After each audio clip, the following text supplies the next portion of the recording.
아, 네, 옆으로 가서 할게요. 네, 반갑습니다. 예, 전한길입니다.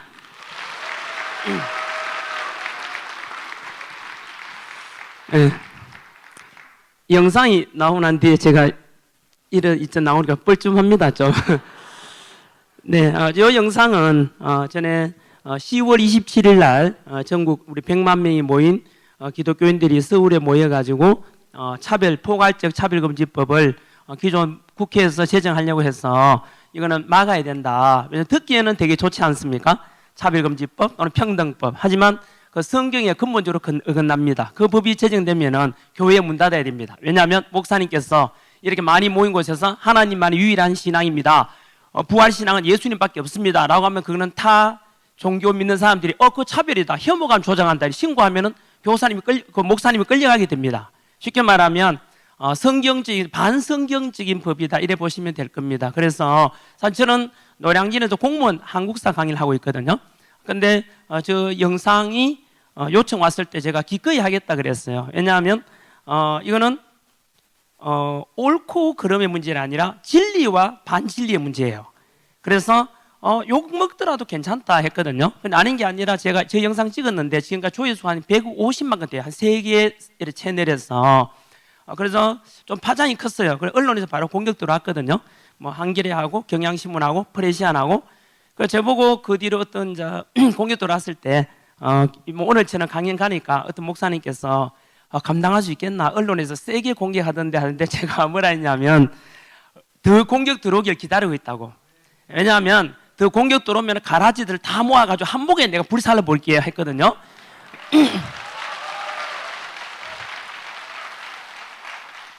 왜냐하면은 이 싸움은요 영적인 전쟁이자 또 우리는 반드시 이기게 되어 있는 이유가 제가 이런 포괄적 차별금지 제정을 반대하는 것은 딴 데 근거한 게 아니고요.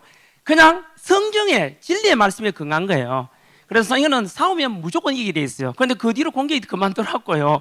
사실은 차별금지 2도 영상 준비돼 있었거든요. 근데 그 뒤로 비상계엄이 12월 3일 날 선포되면서 그건 뒤로 밀어놨어요. 그래서 지금은 요 주제는 조금 가라앉아 있는 택이지만은 아마 그때 우리가 함께 기도하고 전국 모든 우리 성도들이 포괄적 차별금지 제정되면 안 된다에 대해서 그게 국민들의 하나의 전환점이 돼요. 그전에는 뭐 저 법 괜찮은 거 아닌가? 저도 사실은 저 영상 찍기 전까지는 저 법이 정확히 몰랐어요. 듣기 좋으니까. 그런데 알고 난 뒤에는 이제 알았죠. 심각하다는 것을. 그래서 지금 국민들의 정서는 이제는 저 법 제정되면 안 된다는 게 이제 우세해졌습니다. 사실은. 그래서 여러분들의 기도와 이런 예배가 결코 헛되지 않았다는 것을 저는 알고 있습니다. 예.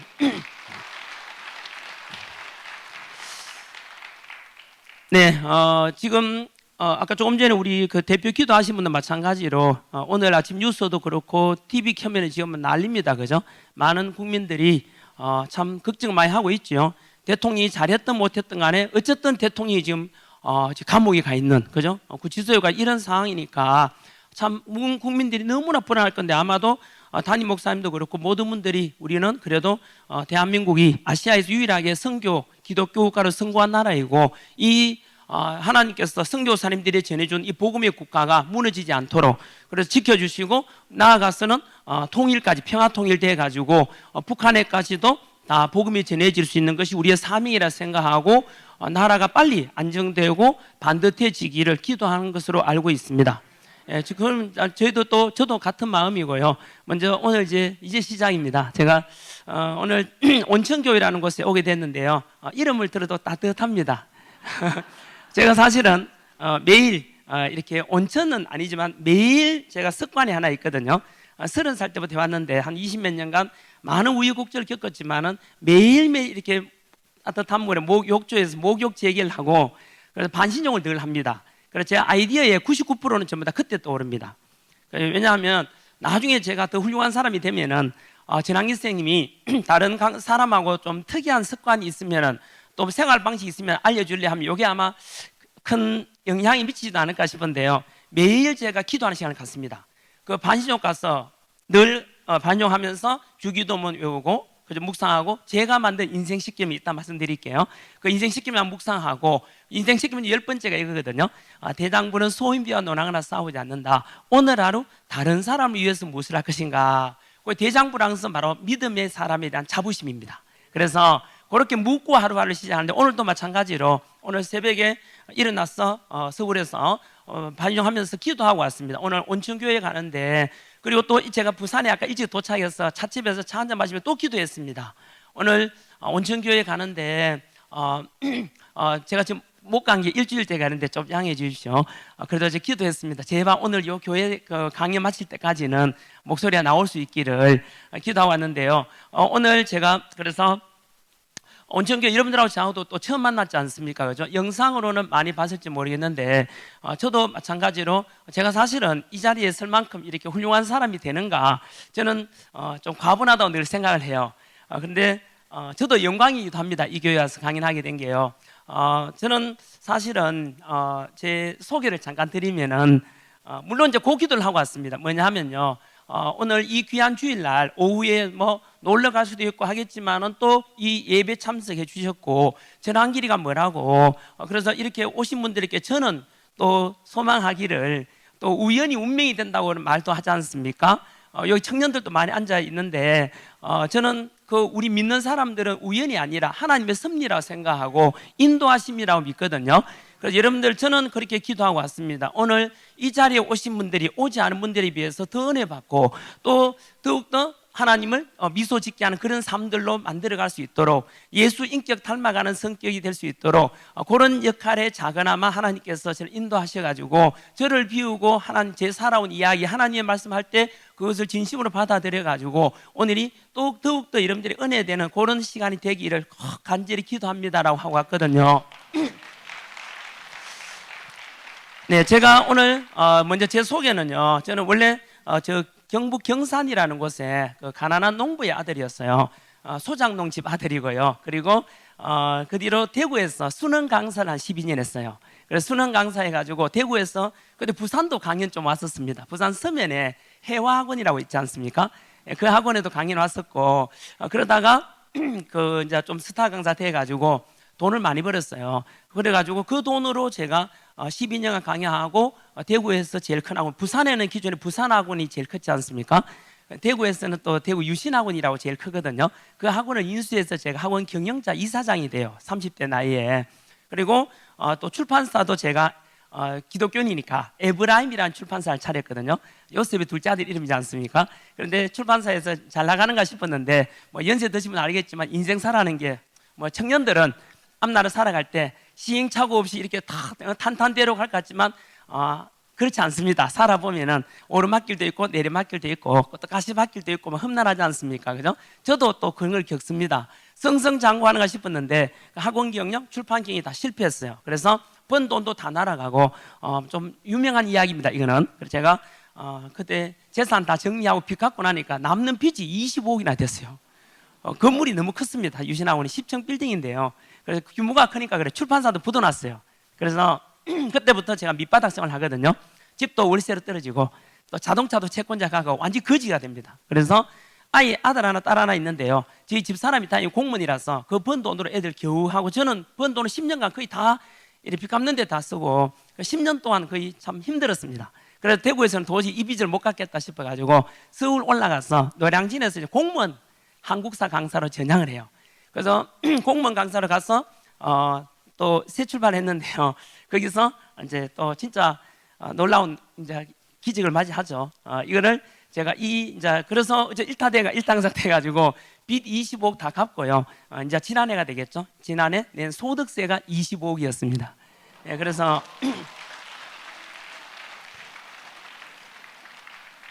근데요, 제가 돈을 많이 벌 소득세 많이 낸 게 유명해진 게 아니고요.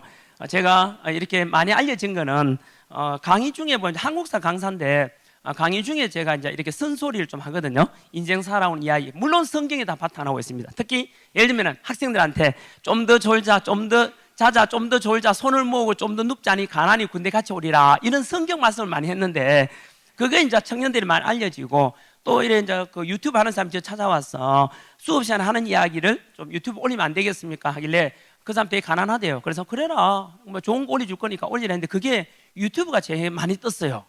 그래가지고 지금 현재 구독자가 한 60만 가까이 돼가거든요. 57만인가 그렇고요. 조회수가 거의 3억 건이 돼가요.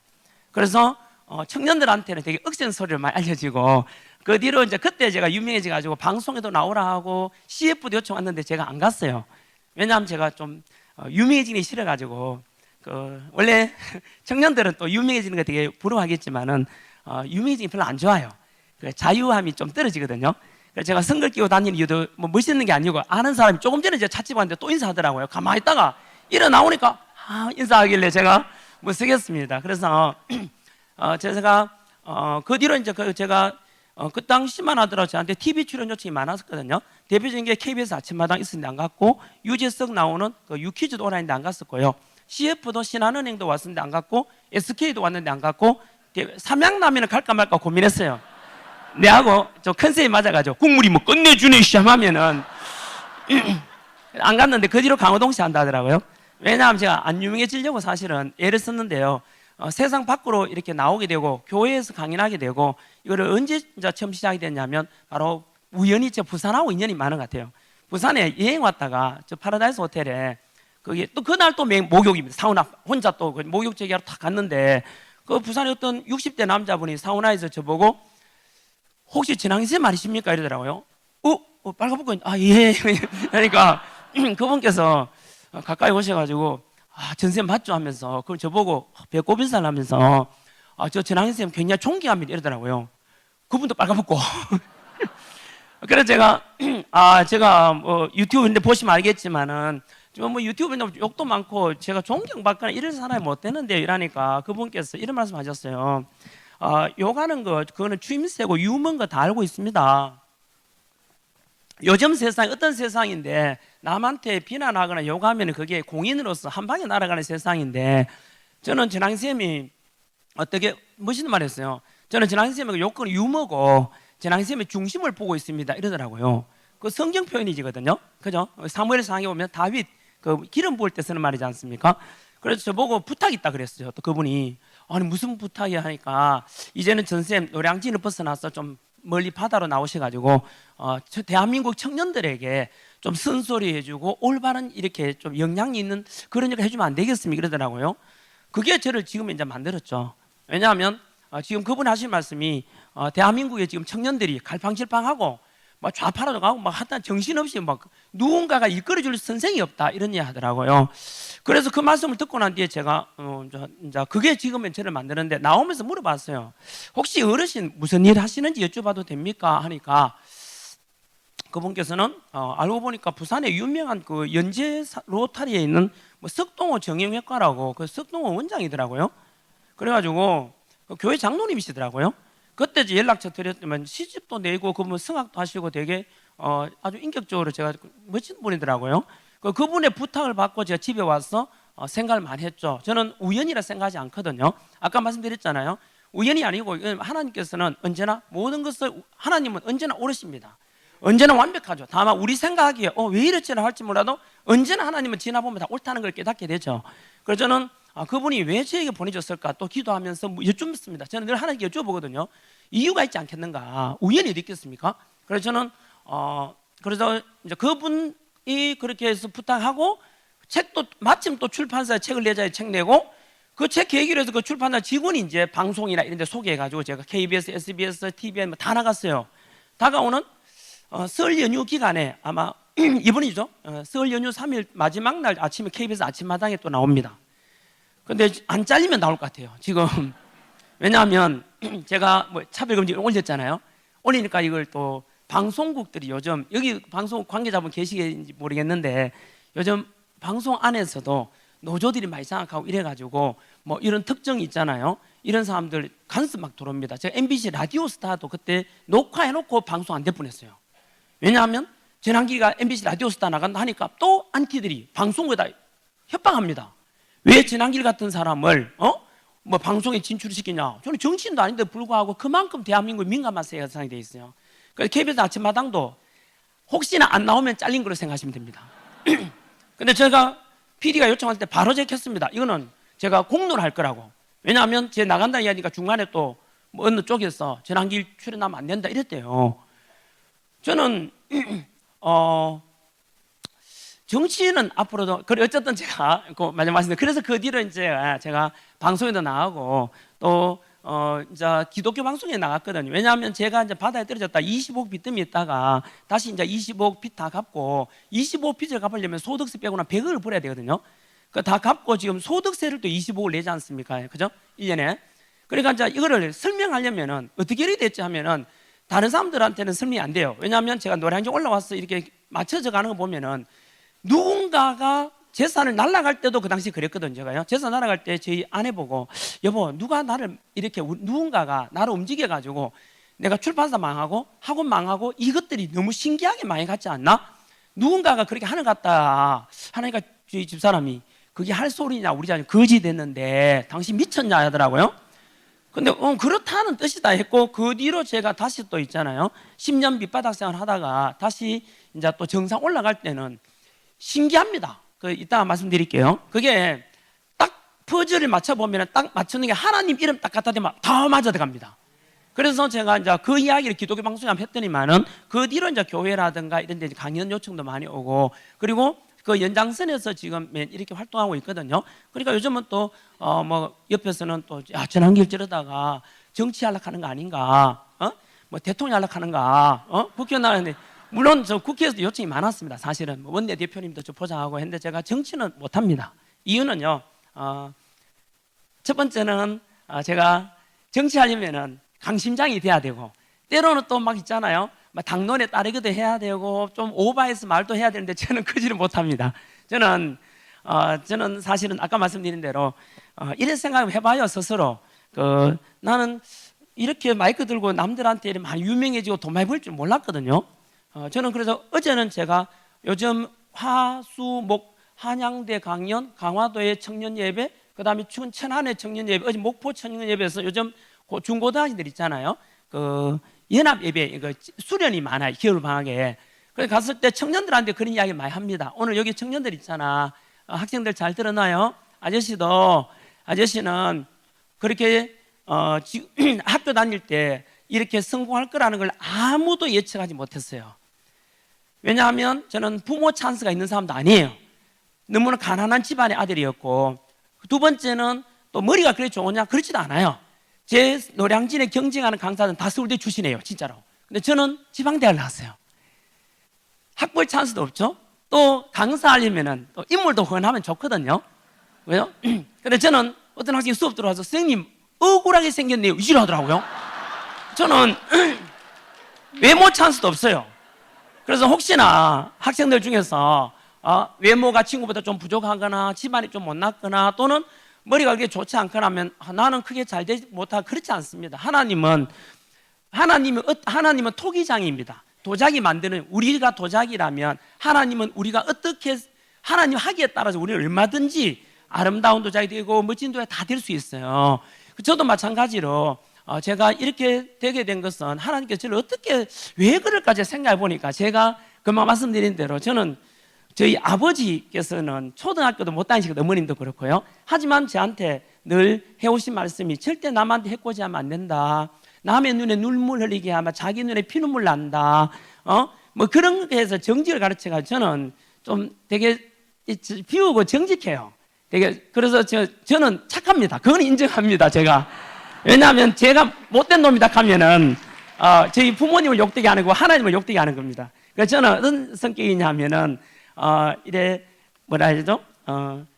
저를 잘 비우면 언제나 하나님이 중심이고, 그래서 저는 언제나 하나님의 부족한 종이고, 언제나 하나님께 영광 돌리고, 저는 그래서 그런 순수한 저를 하나님께 활용하시는 것 같다는 느낌이 들어요. 그래서 저를 비우거든요. 언제나 지금도 마찬가지입니다. 저는 앞으로 어떻게 살 거예요? 저는 기준이 정해져 있어요. 하나님을 미소짓게 하는 것이 내 삶의 목적. 딱 정해져 있어요. 그래서 그러다 보니까 하나님께서 있잖아요. 부모 찬스도 없고 학벌 찬스도 없고 외모 찬스도 없는 저를 이렇게 많은 사람들에게 영향이 있는 사람으로 활용하시는 것 같아요. 근데요, 제가 물론 그 세 개 중요한 살아가는 데 큰 찬스 아닙니까? 외모 찬스라든가 학벌이라든가 또는 뭐 부모 돈 많은 부모 만나면 수월하지 않겠습니까? 근데 저는 그 세 가지 찬스는 없지만은 한 가지 찬스는 있죠.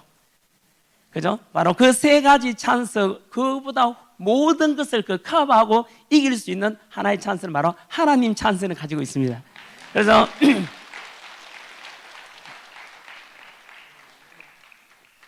여기 앉아 계신 우리 청년 여러분들 마찬가지로 여러분들도 저와 마찬가지죠, 그죠? 바로 나는 가장 강력한 힘, 그죠? 하나님 찬스를 가지고 있다. 그 하나님 찬스만 어떤 일이 있더라도 어려움이 있더라도 그 찬스만 없도록 가면은 끝까지 여러분들이 승리자가 될 거고 하나님 지켜줄 겁니다. 그거 꼭 기억하시기 바랍니다. 제가 오늘 여러분하고 나누고자 이야기는 뭐냐 하면요. 그래서 제가 바닥에 떨어졌었거든요. 이제 그 학원 경영, 출판 경영 하다가 밑바닥에 떨어져서 10년간 힘든 생활을 겪지 않습니까? 그래서 그 10년 동안에 밑바닥 생활을 어떻게 견뎌냈는가에 대해서 그거를 여러분한테 한번 나누고 싶어요. 왜냐하면 지금 우리나라가 정치뿐만 아니라 경제도 굉장히 어렵습니다.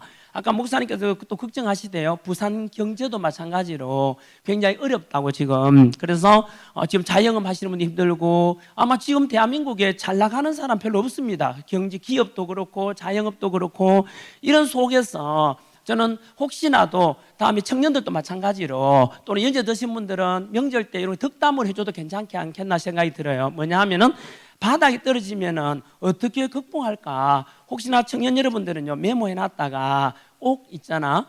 이렇게 기억해 주면 좋겠어요. 오늘 제가 부탁 하나 먼저 드리고 시작할게요. 제가 청년들한테는 제가 수능 강사를 12년 했거든요. 그리고 공무원 강사를 14년째 지금 하고 있지 않습니까? 그래서 저는 여러분들에게 청년들에게 관심이 되게 많아요. 그래서 부탁 하나 드리고 싶은 게 뭐냐면 제가 어느 누구도 성공할 거라고 예측을 해준 사람이 없는데 대학교 때 한 교수님이 저보고 성공했다 그랬어요.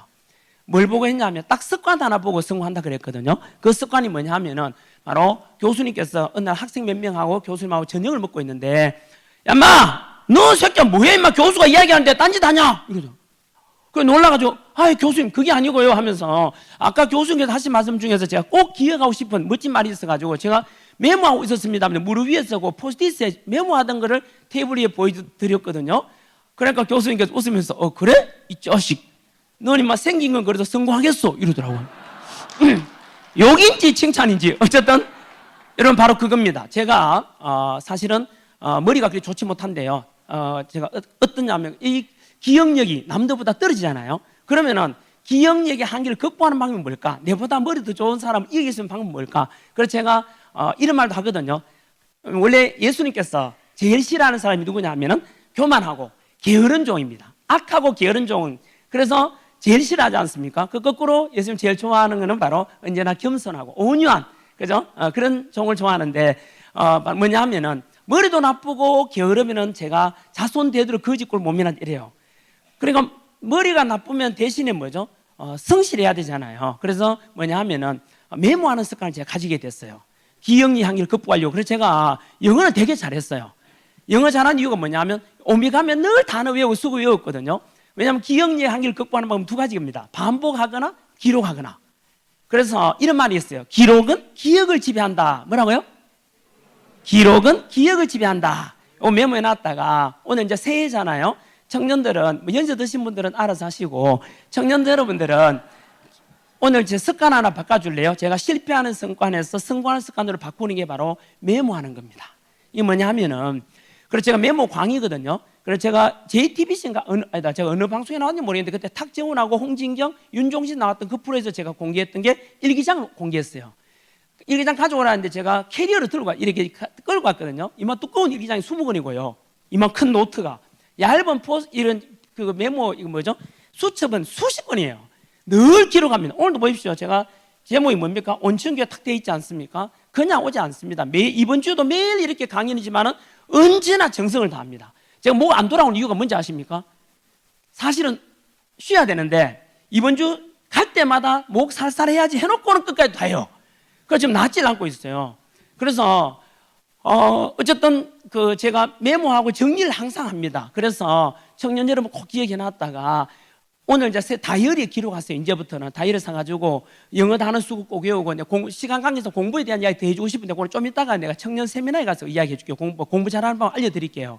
알겠죠? 수학까지도 알려드릴게요. 왜냐하면 제가 출판사 있는데 수학 정석 깨려고 수학 출판사도 해요. 물론 부도났습니다만은. 네, 어쨌든 그거 알려드릴 테니까 실제로 그 정리, 왜냐하면은 제가 그 메모하고 기록하는 걸 왜 중시 여기냐면 우리가 교회 와서도 목사님 설교 말씀 들을 때도 들을 때는 되게 은혜롭잖아요. 너무 좋다 하는데 그걸 기록하지 않으면은 집에 가면 또 제자리에 돌아가요. 그래서 주보에도 적어도 괜찮아요. 적었다가 집에 가서 옮겨 써도 되거든요. 그럼 목사님 말씀을 듣고 기록하는 것이 이제 자익게 돼요. 그러면은 그렇게 해야만이 성경적 지식도 업그레이드가 되고 인격도 성숙되고 그래요. 꼭 기록하는 습관 하나 가져보세요. 그러면 아저씨처럼 청년 학생들한테 꼭 당부드립니다. 오늘 그거 하나만 있잖아요. 바뀐다면은 여러분들은 달라질 겁니다. 꼭 전한길 아저씨 성공할 거라고 예언해 준 게 그겁니다. 메모하는 습관 딱 하나 보고 재보송한다 그랬어요. 실제로 제가 메모 그렇게 많이 합니다. 왜? 내 기억력의 한계를 극복하는 방법은 기록하는 것밖에 없다. 반복밖에 없다. 이래서 저는 제 경쟁자 서울대 나온 사람 다 이기지 않습니까? 꼭 해주시고요. 제가 바다에 떨어질 때 그 말씀을 돌아갈게요. 아마 청년들 아까 말씀드린 대로 혹시 주변에 보면은 지금 힘든 사람 되게 많을 건데 저는 이렇게 했습니다. 보통 우리 바다에 떨어지고 힘들면은 열에 9번 못 일어납니다. 사실은요. 왜 못 일어났냐면 첫 번째는 보통 엎어지고 나면은 힘들면은 첫 번째는 본인 탓하죠. 내가 참 이래 못났나, 운 탓하죠. 부모 탓, 마누라 탓, 환경 탓해서 결국은 원망하고 힘드니까 이해는 되죠. 술에 의지하죠. 보통 술 마시고 힘드니까 담배 피우고 술 마시고 그러면은 못 일어나요. 왜냐하면 페인이 돼요. 몸도 망가지고 정신도 망가졌어. 그러면 끝납니다. 그래서 저는 정반대였습니다. 제가 3가지 3대 원칙을 정하거든요. 첫 번째가 바로 스스로를 타락시키지 마라 이겁니다. 뭐라고요? 스스로를 타락시키지 마라. 그래서 철저하게 경건하게 유지하려고 했습니다. 그리고 철저히 경건하게 유지했고 건강해야만이 다시 뭐 일어날 수 있을 거 아닙니까? 그래서 되게 절제를 했습니다. 술에 의지하거나 절대 그러지 않고요. 그걸 받아들였습니다. 첫 번째는요. 그리고 힘들 때는 뭐 진짜로 정말 힘들면은 언제나 뭐 목도 만져보고 콧구멍에 손가락도 넣어보고. 왜냐하면 어떤 목사님께서 옛날에 그런 말씀하셨어요. 손가락에다가 그 콧구멍에 손가락 넣어보고 숨이 들숨 나숨 나가면은 살아있는 거고 살아있으면 기회는 온대요. 그 목을 만져보라 하더라고. 힘들면은 목이 붙어있으면 살아있는 거, 살아있으면 기회는 온다 그랬어요.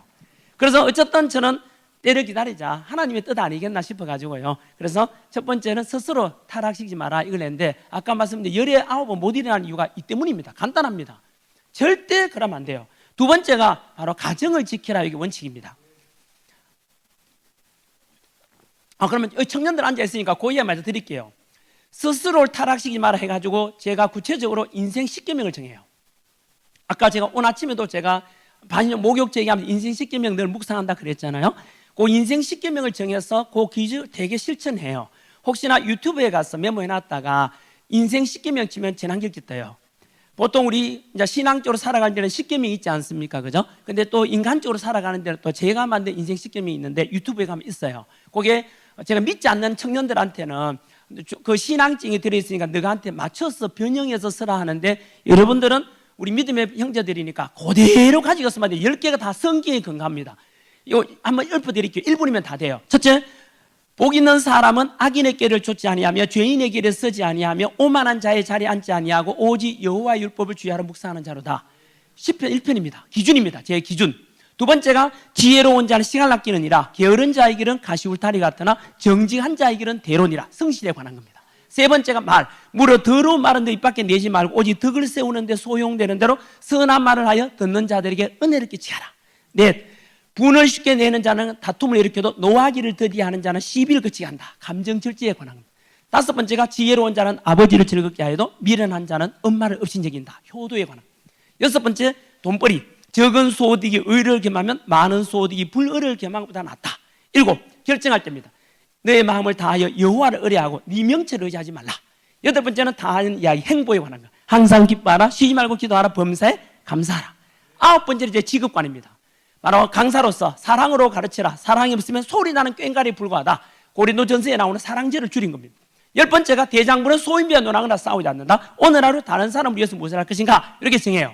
이걸 정한 이유가 뭐냐면은 바로 우리 인생, 제가 도산한 장원성이라고 하지 않습니까? 일제강점기 때 독립운동가이자 바로 위대한 우리 믿음의 선배입니다. 그 도산한 장원성께서 나중에 감옥에서 이제 일본 놈들 잡혀가서 감옥에서 어떤 이제 자서전 쓰는 사람이 묻습니다. 어떻게 해서 도산한 장훈 선생님께서는 인생을 일관되게 민족과 국가와 청년들을 위해서 살 수 있었습니까? 물어보니까 도산한 장훈 선생님께서 이렇게 답변해요. 저는 매일 아침에 일어나서, 아까 제 모기 쪽이 하나 비슷하죠? 일어나서 먼저 백두산, 한라산, 지리산, 금강산, 설악산, 묘향산, 우리나라 산을 다 생각해요. 두 번째, 압록강, 두만강, 청천강, 낙동강, 영산강, 금강, 한강, 이런 강을 생각해요. 그리고 묻습니다. 이 산하에, 이 나라를 위해서 오늘 하루 무엇을 할 것인가 묻고 시작을 한대요. 그러면은 그러다 보니까 일관되게 살 수 있잖아요. 저는 청년들한테 그렇게 또 부탁드리고 싶어요. 뭐냐면 우리 인생사도 어르신들 잘 아시겠지만 나이 들어서 이런 이야기 많이 들었죠. 제가 어르신들 중에서 야, 네 인생 참 허무하다. 왔다 갔다 갈짓자로 살았고 뭐 이래 살았는지 모르겠다. 이런 이야기를 제가 듣고 난 뒤에 맞다. 우리 인생사도 바다를 항해하는 배와 같아서 기준이 없으면 왔다 갔다 할 수 있어요. 일관되지 못하게 살 수 있거든요. 그래서 우리가 배가 항구를 찾아가는 데는 기준이 있죠. 바로 나침반이라는 기준이 있어요. 밤에는 어두운 밤바다를 찾아가서 항구에 갈 때는 바로 등대가 있기 때문에 찾아가요. 그것처럼 우리에게는 언제나 성경적인 게 딱 가지고 기준을 가시되 살아가면서 이런 기준을 정하는 것도 괜찮다 싶어서 제가 인생 10계명을 도산한 장훈생의 아이디어를 뜯어가지고 성경에 근거해서 만들었어요. 10가지를. 근데 제가 만든 지 지금 25년 지났는데 매일 했거든요. 지금까지. 근데 정말 잘 만들었습니다. 이거는 제가 자랑을 합니다. 왜냐하면 이건 제가 잘나서 그런 게 아니라 성경에 근거했기 때문에 그렇습니다. 그래서 여러분들은 그걸 꼭 가져가십시오. 삶이 달라집니다. 제가 밑바닥 생활에서 지금까지 이런저런 롤러코스터 같은 삶을 살았지만 일관되게 살아온 이유가 바로 이 때문입니다. 그래서 인생 10계명인데 그중에서 청년들한테 제가 강조드리고 싶은 게 두 번째는 성실에 관한 겁니다. 제가 말씀드렸죠? 머리도 안 좋고 게으르면은 그건 악하고 게으른 종은 절대 하나님을 싫어하는 인간이니까 성실하자는 뜻에서 두 번째 걸 넣었고요. 성실. 그 다음에 세 번째는 말에 관한 거. 네 번째 거를 제가 드리고 싶어요. 청년들한테는 뭐냐 하면은 감정 절제거든요. 이 아저씨도 좀 부끄러운 이야기 하나 드리면은 성격이 되게 급하고 제가 10대, 20대 때 보면은 성격이 너무 급하기도 하고 화를 되게 잘 내고 막 그랬어요. 그래서 이 성격 어떻게 하면 고칠까 하다가 제가 부끄럽지만 옛날에 삼성 휴대폰 처음 나왔을 때요. 그 당시 아직 기억나요. 막 전화 받다가도 화가 나면 집어 던지가 휴대폰 부서진 게 3개가 돼요. 그럼 배터리 막 분리되는 거라서 막 찾고 막 있잖아. 다시 막 이랬는데, 그 기억도 나고 또 운전하다가도 있잖아요. 막 옆에 끼어 들어가면 창문 열고 막 욕도 하고. 그래서 제가, 이거는 제가 그럴 때마다 후회가 된 거야. 제 스스로가. 이건 아닌 것 같다. 그래가지고 제가 인생 10계명의 네 번째 감정 절제에 관한 걸 넣어요.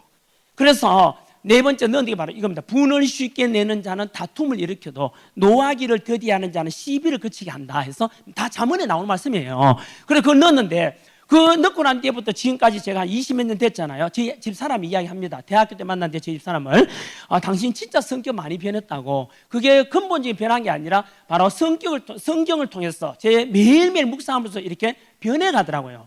근데 혹시나 이 중에서 10대, 20대 때 꼭 기억해 놓으세요. 왜냐하면 청년의 나이 때는 뭐 혈기가 앞서고 그럴 수도 있겠지만은 나이가 들어가지고요. 어떤 단체의 리더가 되거나 또는 가족을 부양해야 될 부모가 되거나 학교 선생님이 되거나 이런 지도자가 될 위치에서 나이가 들어가 화 버릇버릇 내고 이러면 굉장히 구성원이 다 불안해지고 안 좋아요. 실제입니다. 우리 학교 다닐 때 이런 경험 있지 않습니까? 선생님께 수업 들어오자마자 선생님이 막 화내면은 학생들은 그 수업 끝날 때까지 불안해요. 그것처럼 꼭 기억해놔야 될 게 사실은 우리 예수님의 성품이 뭡니까? 온유한 성품이지 않습니까? 그래서 화 버릇버릇 이런 거는 절대 예수님하고는 정반대 성격이니까 꼭 바뀌어지길 바라면서 한번 그 감정 절제를 넣어줘서 실천 한번 해주시면 좋겠어요. 그래서 여러분 우리 모세도 그렇거든요. 모세가 보십시오. 모세 알다시피 자기 동족이 애굽 사람한테 얻어맞는 걸 보고 화가 나서 어떻게 하죠? 그거 살인하잖아요. 그러니까 범죄자리가 도망가잖아요. 도망갔다가 다시 하나님의 부름을 받을 때 온유한 사람으로 바뀌어 있습니다. 혈기가 앞섰던 모세가 온유한 사람으로 바뀌는데 몇 년 걸린지 아세요? 40년 걸립니다. 40년. 여러분, 청년 여러분 지금 속으로 생각하면 내가 지금 나이에 40살 뒤에 온유한 사람으로 바뀌면 너무 늦잖아요.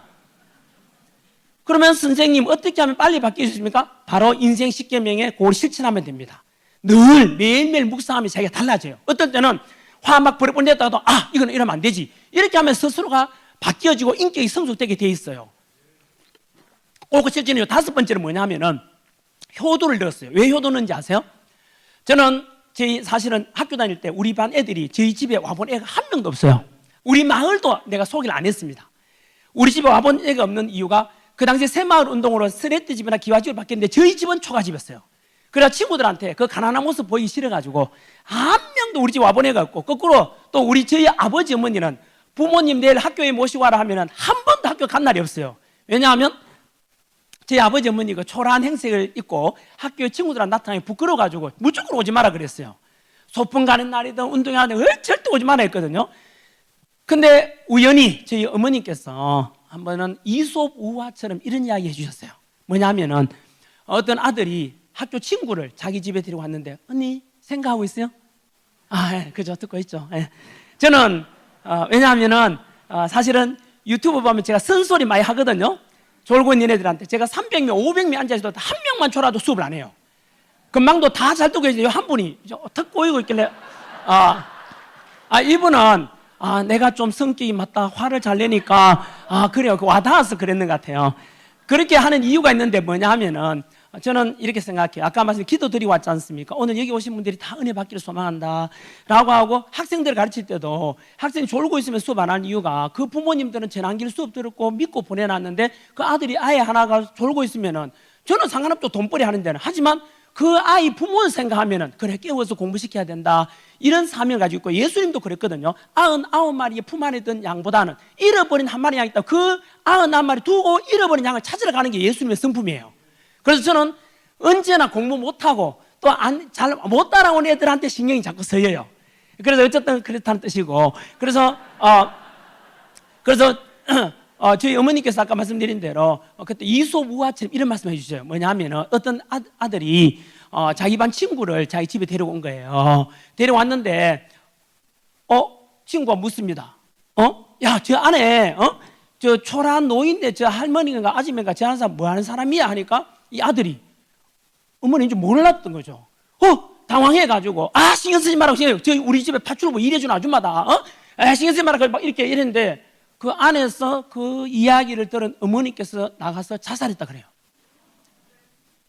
근데 제가 그때 얼마나 충격을 먹었는가 하면은 여러분, 바로 그 어머니께서 이솝 우화처럼 해주는 그 아들 이야기가 저의 모습인 거예요. 그래서 제가 까딱하면 우리 엄마를 내가 죽일 뻔했구나, 이런 생각이 들어가지고 그날 이후로 제 생각을 바꿉니다. 여러분, 혹시나 청년 여러분 있잖아요. 여러분 다음에 잘 돼가 대통령이 되고 과학자 되고 의사 되고 아무리 경영자도 우수한 사람이 되더라도 훌륭한 사람이 되더라도 그게 다 누구 은혜 덕분입니까? 부모님 은혜 아닙니까? 더 높은 사람이 되고 하더라도 부모보다 더 높이 올라갈 수는 없지 않습니까? 그죠? 그래서 제가 그 못난 저의 성품을 바꾸려고 바로 인생 10기명 중에 5번째를 바로 그걸 넣습니다.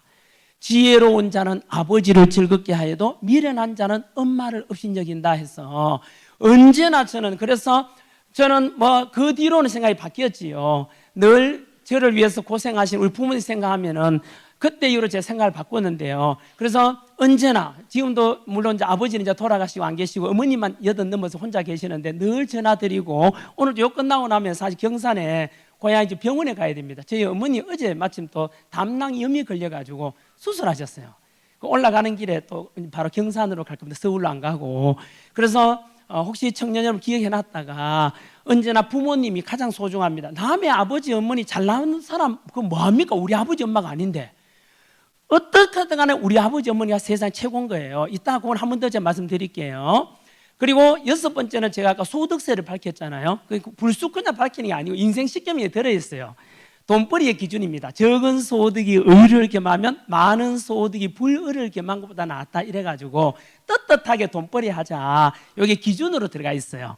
7번째는 어떤 결정할 때는 교만을 하면 안 된다 싶어서 언제나 너의 마음을 다하여 여호와를 의뢰하고 네 명체를 의지하지 말라 해서 언제나 하나님께 물어서 가라, 물어서 이렇게 합니다. 8번째는 행복의 기준이죠. 그죠? 이따가 요거는 제가 아침마당에 나가면 요 이야기 할 겁니다. 행복은 어디서 오죠? 감사하면서 오죠. 항상 기뻐하라, 쉬지 말고 기도하고 범사에 감사. 이건 이따가 제가 한번 잠깐 말씀드릴게요. 9번째는 바로 직업관인데, 앞으로 여러분들이 장사를 하든 사업을 하든 스타트업 기업을 차리든 간에 언제나 고객을 이렇게 대하면 돼요. 저는 강사니까 수능 강사 때든 지금까지든 언제나 사랑으로 가르치라, 사랑이 없으면 소리 나는 꽹과리에 불과하다, 이게 기준입니다. 모든 고객을 대하는 태도는 사랑으로 대하면 됩니다. 그래서 제가 제 제자 200만이 넘고 하지만은 한 명도 무시하거나 이런 적이 없고 제 수업 들은 학생들은 다 알고 있습니다. 언제나 전환기는 저를 낮추고 학생들을 그냥 귀하게 항상 여깁니다. 요 마음이 있고요. 10번째는 이제 대장부는 소인배와 논하거나 싸우지 않는다. 오늘 하루 다른 사람을 위해서 무엇을 할 것인가 하는데요. 그 대장부라는 딴 게 아니고 나는 믿음의 사람이라는 하나님을 믿는 사람으로의 자부심을 가리킵니다. 그리고 오늘 하루 다른 사람을 위해서 무엇을 할 것인가 묻는 거는 이런 말이 있고 주는 자에게 복이 있나니 이런 말이 있지 않습니까? 다른 사람을 위해서 살면 손해보는 거 아니에요? 그렇지 않습니다. 언제나 주는 자에게 복이 있듯이 저는 다른 사람을 위해서 오늘 하루 무엇을 할 것인가 또 어떤 결정할 때는요, 내가 이걸 함으로 이걸 할까 결정할 때 더 많은 선한 영향이 있는 역할을 선택해요. 그게 10계명 중 10번째 나와 있습니다. 혹시나 한 번 더 유튜브에 나중에 있으면 메모해놨다가 인생 10계명과 가져가서 꼭 활용하시면은 여러분 청년의 삶은 달라질 거라고 저는 확실히 믿고 있어요. 자, 이렇게 해서 제가 첫 번째 바닥에 뜰 때 첫 번째 기준은 뭐라고요? 바로 스스로를 타락시키지 마라. 이게 첫 번째 기준이었습니다. 두 번째가 가정을 지켜라 이 이야기인데요. 제가 원래 요즘 어려우면은요 이혼 사유 중에서 바로 뭐 여러 가지 많지만은 경제적 어려움이 가장 큰 이혼 사유 중에 하나가 돼요.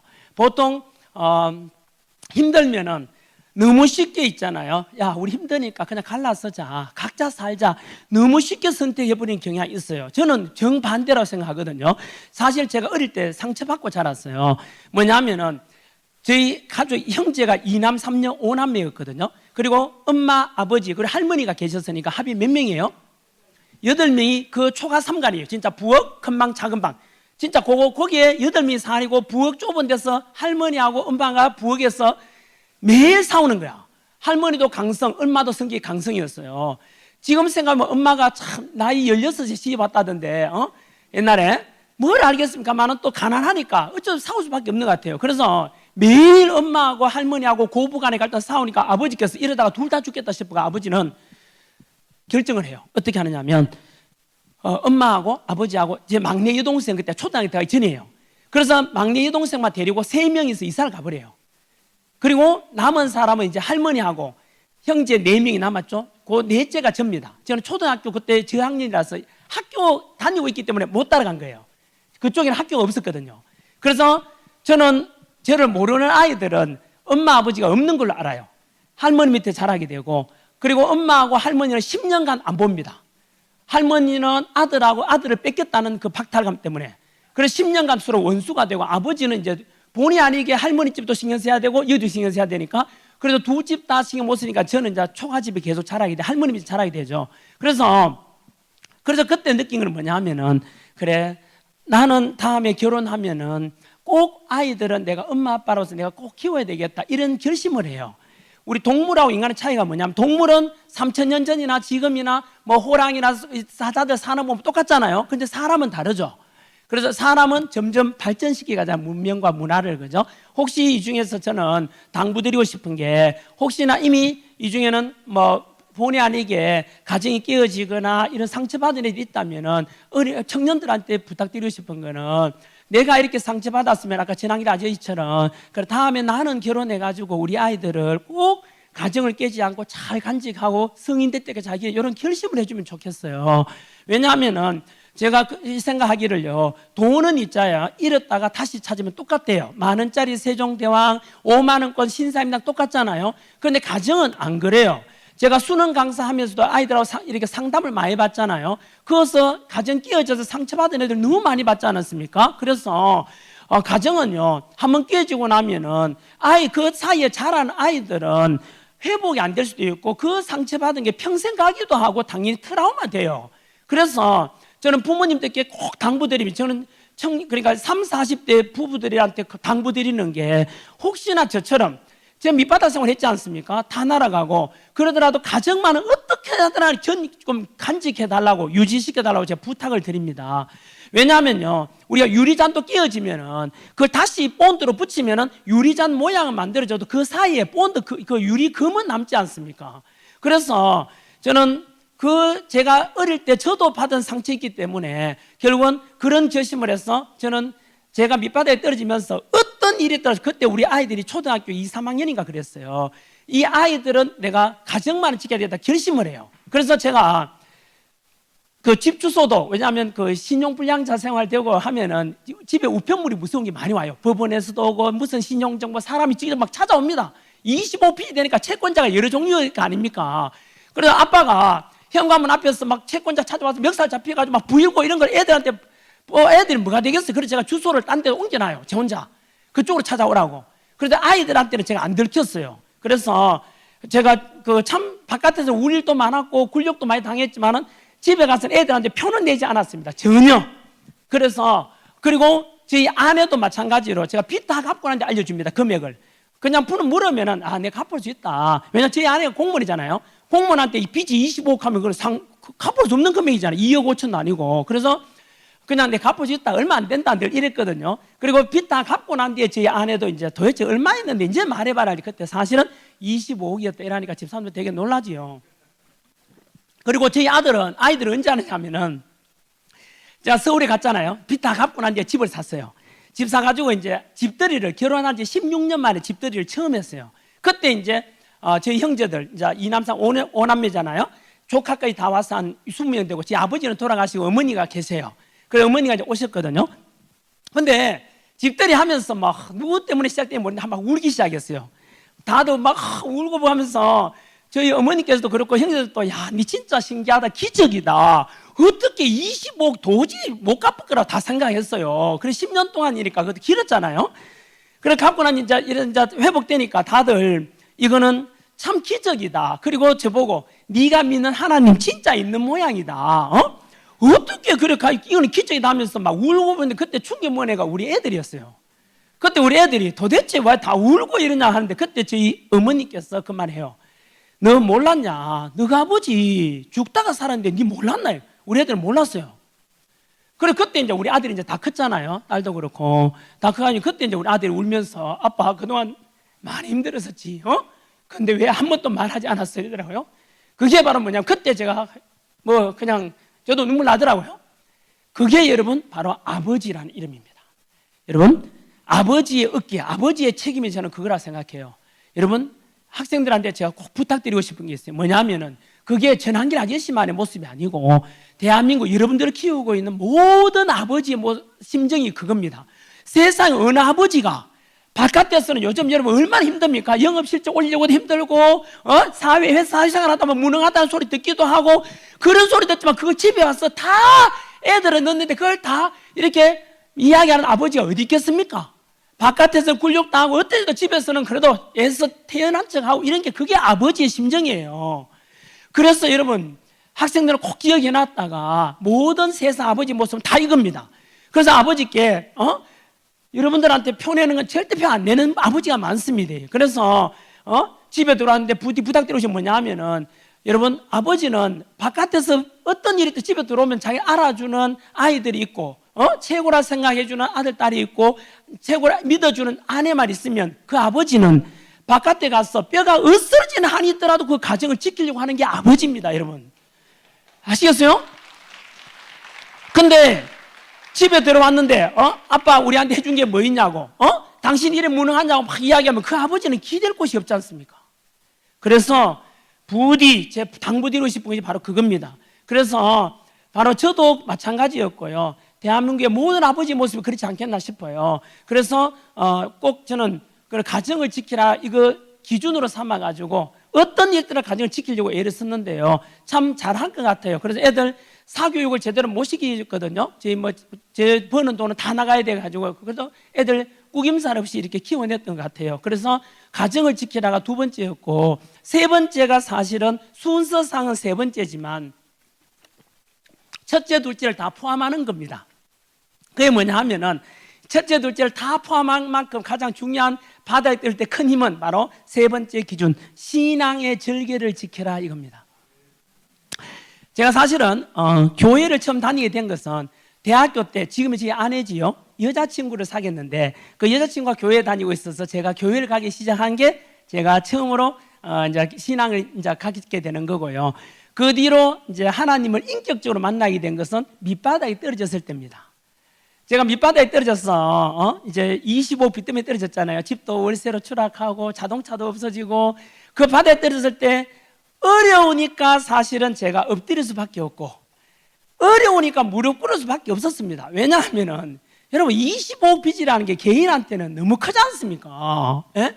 2억 5천도 아니고.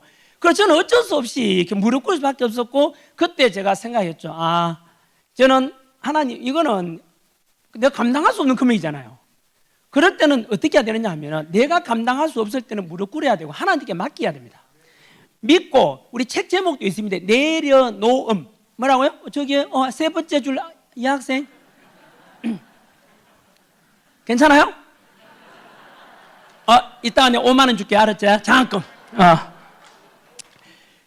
책 제목인데 뭐라고 넉자로 어려움 당하면은 내려놓음.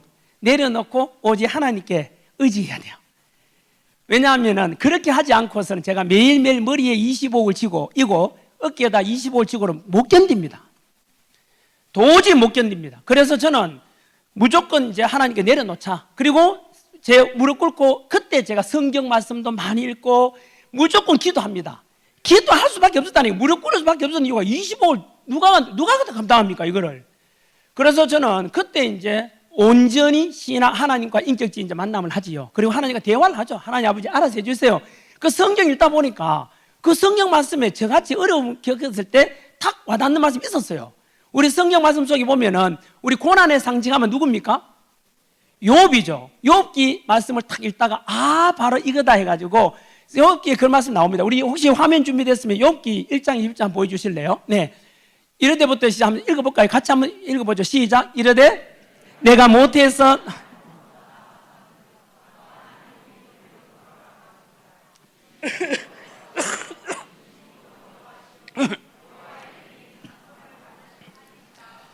네, 여기서 스톱요. 여기서 바로 둘째 주 끝에 거두시니부터 한번 해볼까요? 거두시니부터 시작. 주시니부터. 주시니도 여호와시요 거두시니도 여호와. 바로 이 말씀이었습니다. 찬송은 여호와께 바치고, 그죠? 바로 이 말씀이 저에게 와닿았습니다. 맞다. 주시니도 여호와시고 생명 주시고 나에게 모든 걸 주관하시는 것도 여호와 하나님이니까 거두시니도 결국은 하나님 아니겠나. 내 생명을 거두시니도 그렇고 내 삶을 거두가도 다 하나님이니까 하나님께 믿고 맡기자 이래가지고 온전히 믿고 맡겨요. 그리고는 성경 말씀 읽다 보면은 여러분 저처럼 혹시 바닥에 떨어지면은 성경 말씀 속에는 다 나옵니다. 우리가 원하는 세 가지 성공과 행복과 구원까지 다 나오지 않습니까? 근데 성경 읽다 보면은 진짜 저처럼 바닥에 떨어져 가지고 다시 회복시키는 믿음의 선배들이 정말로 좋은 분들이 나와요. 믿음의 선배들 중에서 첫 번째 제가 너무 좋아했던 선배가 누구냐면 바로 요셉이었습니다. 그 창세기에 나오는 요셉 하면은 다 아시지 않습니까? 그죠? 그 요셉이 알다시피 꿈을 잘 꿔요. 꿈을 꾸는데 요셉이 꿈에서 무슨 꿈을 꿉니까? 꿈에서 형님들이 와서 내보고 절하더라 이러니까 일어나서 그 이야기니까 형제들이 좋아하겠어요? 싫어하겠어요? 싫어하죠. 형님들이 동생한테 와서 절하던데 이러니까 형님들이 빡쳐가지고 이 새끼 이거 이래가 동생을 죽이려고 하다가 찔리니까 이웃 나라에 뒤 팔아버리잖아요. 이웃 나라에 팔려간 요셉이 어떻게 돼요? 여러분 고난이죠. 지하 감옥에 끌려갑니다. 그 지하 감옥에서 그 지하 감옥은 징역이 무기징역 아닙니까? 정치범, 왕이 죽어야 나올 수 있는 그 지하 감옥에서도 신앙의 절개를 지킵니까? 버립니까? 지키죠. 언제나 하나님께 기도하고 하나님께서 지켜주지 않습니까? 그 덕분에 요셉이 어떻게 돼요? 바로 그 나라의 임금 다음으로 높은 총리가 되지 않습니까? 나 그걸 보고 나도 저렇게 요셉처럼 신앙의 절개를 꼭 지켜야 되겠다 이렇게 기도했었고요. 그리고 두 번째 저한테 또 스스로 힘이 된 믿음의 선배가 바로 다윗이었습니다. 다윗 하면 딱 떠오르는 게 뭐죠?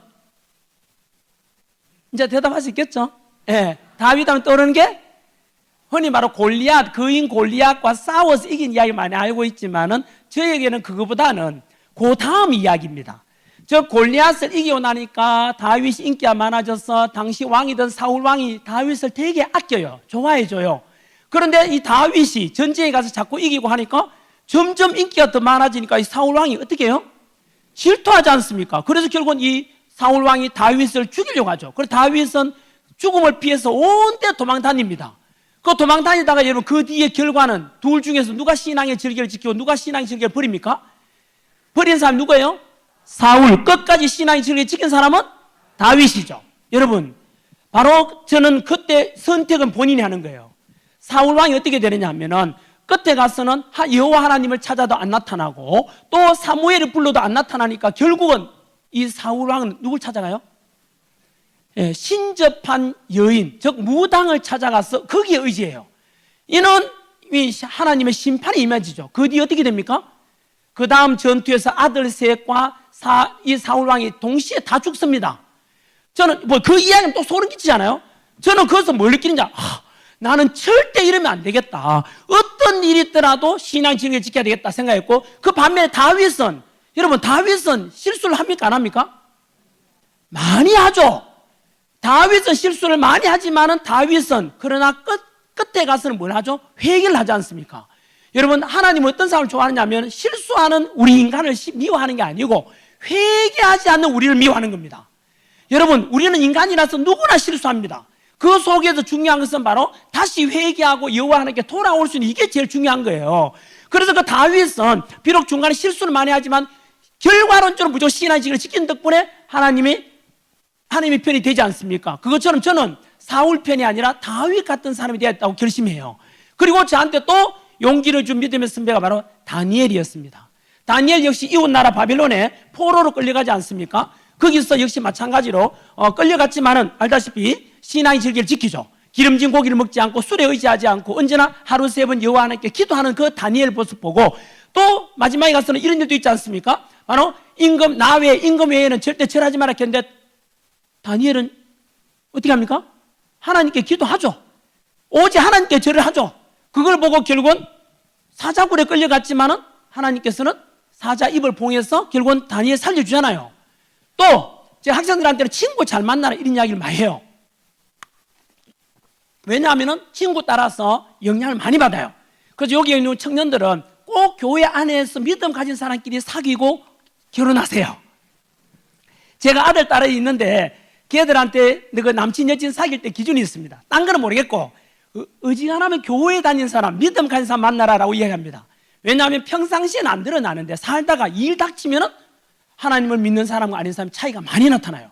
그래서 친구 따라서 가니까 친구 잘 사귀라는 말 꼭 드리고 싶어요. 믿음의 사람끼리. 그럼 왜냐하면 그 다니엘의 세 친구 있죠. 신앙의 질개를 지킨 누굽니까? 혹시 학생 여러분 중에 아는 사람 있어요?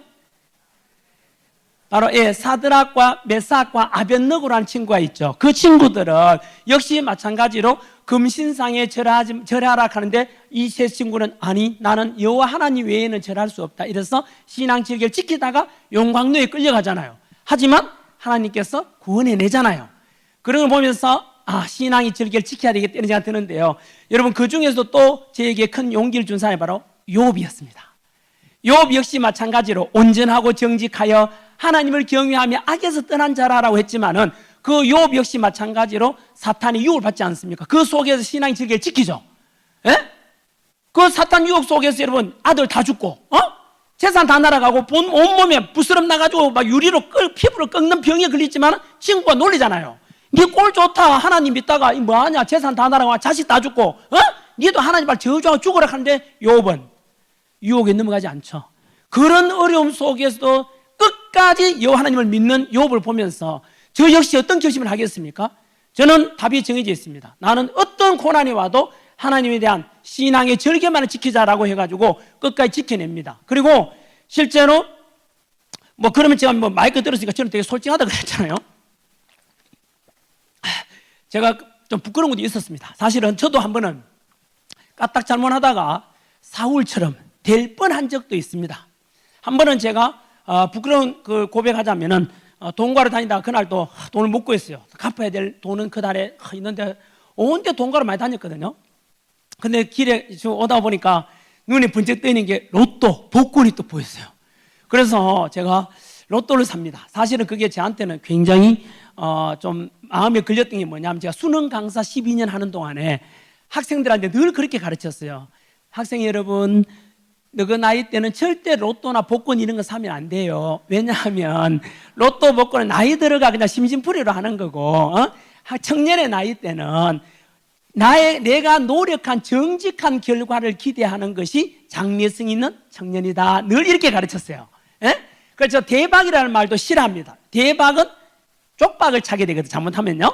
언제나 정직한 노력을 결과를 기대해라 이랬는데, 그렇게 가르쳐 놓고는 제가 바닥에 떨어지니까 로또를 사는 거예요. 그때 여러분 그냥 장난삼아 산 게 아니고요. 로또 샀잖아요. 어떻게 하는지 아세요?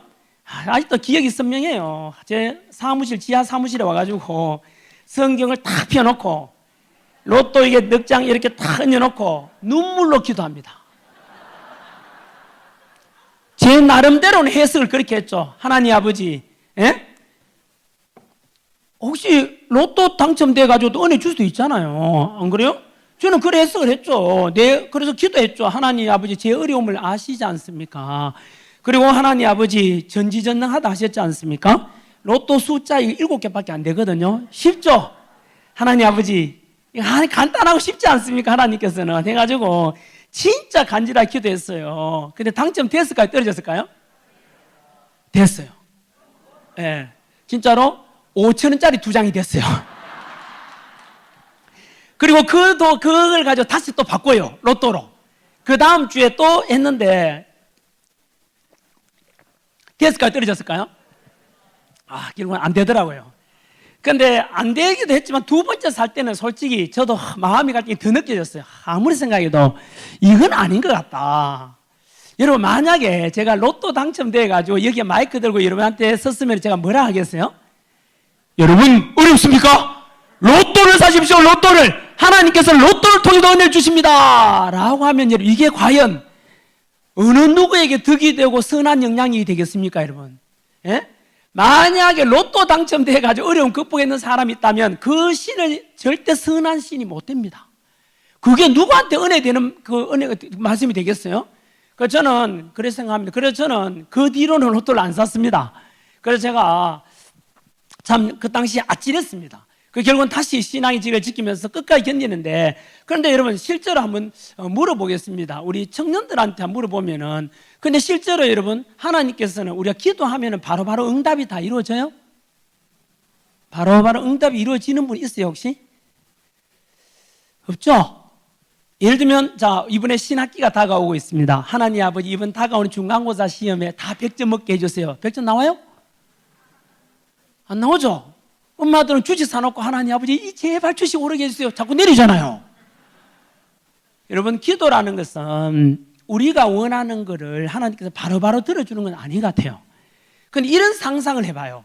만약에 하나님께서 우리가 기도하는 내용을 바로바로 다 응답해 주신다면 어떤 일이 발생할까? 하나님 이거 해주세요, 이거 해주세요, 이거 해주세요 하면 첫 번째는 그거는 내가 나를 창조하시고 낳아주시고 나의 영혼까지 구원해주는 하나님의 신이 아니고 나의 머슴이라 생각하는 거죠. 절대 그건 옳지 못할 겁니다. 두 번째, 만약에 우리 기도하는 내용을 다 바로 들어준다면 이 지구는 하루 1시간 1분을 넘기지 못하고 종말을 맞이할 겁니다. 예를 들어서 우크라이나하고 러시아 전쟁 중이니까 우크라이나 사람이 기도하겠죠. 하나님 아버지, 푸틴 씨발 새끼 죽여버리고 러시아 다 죽여주세요. 싹 죽여버렸어. 그 러시아 마지막 남은 사람이 하나님 아버지 빡칩니다. 우크라이나 사람 다 죽이세요. 또 싹 죽여버려. 우크라이나 사람이 또 한 사람이 기도하겠죠. 하나님 아버지, 미국이 무기 안 보내주고 우리 죽었으니까 미국 사람 다 죽여달라고 팍 죽여버렸어. 그걸 지켜보고 있던 하나님 안 믿는 김정은도 하나님 진짜 있네? 그럼 남조선 사람 다 죽였어요. 싹 죽여버리고. 여러분, 이렇게 되면은 이거는 여러분 기도가 아니지 않습니까? 기도는 이처럼 하나님께서 우리가 원하는 다 들어주는 기도는 그렇게 되면은 이 지구는 1시간을 못 넘기고 망한단 말이죠. 여러분, 우리 기도는 어떠냐 하면은 우리 믿음의 선배 중에서 일제강점기 때 독립운동가입니다. 송기정 그 마라톤 금메달 땄는 선수의 선생님이 지금 서울 양정고등학교 옛날 김교신이라는 참 훌륭한 독립운동가이자 믿음의 선배가 계시는데 그 김교신 선생님이 이런 기도를 해요. 한 해가 끝나갈 무렵에 기도하기를 하나님 아버지, 지난 1년간 하나님께 제가 기도 내용을 많이 올렸는데 안 들어준 게 너무 많았지 않습니까? 그런데 지금 들여다보니 그때 기도 써놨던 걸 들여다보니까 하나님 아버지, 그 기도 내용을 안 들어준 것이 너무 감사합니다라는 기도를 해요. 왜냐하면 그때는 몰랐는데 지금 들여다보니까 그 기도 내용이 너무 내 이기적인 욕심이 가득한 기도가 많았다는 거예요. 여러분, 그런 걸 들어주면 안 되잖아요. 여호와 하나님께서는 언제 그만 기도를 들어주시냐 하면은 바로 하나님 보기에 하나님 뜻에 영광, 하나님 뜻에 맞고 하나님 영광 돌리는 것과 우리 소망이 딱 일본말로 아다리, 알겠어요? 딱 이렇게 부합이 될 때 그때 하나님께서는 기도를 들어주시는 것 같아요. 그래서 하나님께서는 때를 기다리는구나. 그리고 여호와 이래라 해서 하나님의 때가 있는 것 같아요. 제가 그 유신하고 망하고 출판사 부도 났을 때 초등학교 담임선생님께서 그 소식을 듣고 전화 왔어요. 한길아, 니 안 그래도 소문 들었다. 학원도 망하고 근데 니 잘 들으라 하면서 세상에 어떤 어려움도 10년은 넘기는 게 없다 하니까 니 지금부터 잘 견뎌내래, 알았지? 했는데 그때는 제가 솔직히 와닿질 않았습니다. 아니 담임선생님께서 전화 와서 10년을 견디라고? 이거 뭐 저주인가? 이런 생각 들게 됐는데 여러분, 근데 그분이 교회 권사님이세요. 근데 여러분, 놀랍게도 제가 회복되는데 정확히 10년이 걸립니다. 그래서 그 10년 동안 잘 견디고 갖가지 어려움을 겪었거든요. 견디니까 하나님께서는 때가 되었을 때 역시 응답해 준다는 것을 성경 말씀 속에서 제가 답을 구해요. 여러분, 성경 말씀 속에 보면은 역시 욥기 한번 보여주실래요? 준비됐으면. 네, 23장 우리한테 너무나 많이 알려진 말씀입니다만은 본인 것으로 받아주면 좋겠어요. 그러나부터 같이 한번 읽어볼게요. 시작.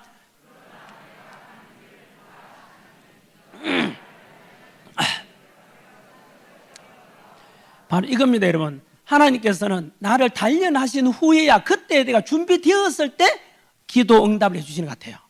그래서 우리 성경 속에 보시면은 아까 우리 요셉도 마찬가지지요. 형제들한테 이웃나라에 팔려가지고 요셉이 총리가 될 때까지 하루아침에 된 게 아니죠. 몇 년 걸린지 아세요? 17에 팔려서 총리 될 때가 30이에요. 몇 년 걸렸어요? 13년이라는 고난이 있었던 거죠. 또 이웃나라에 팔려간 다니엘 역시 다시 회복되는데 무려 70년이 걸려요.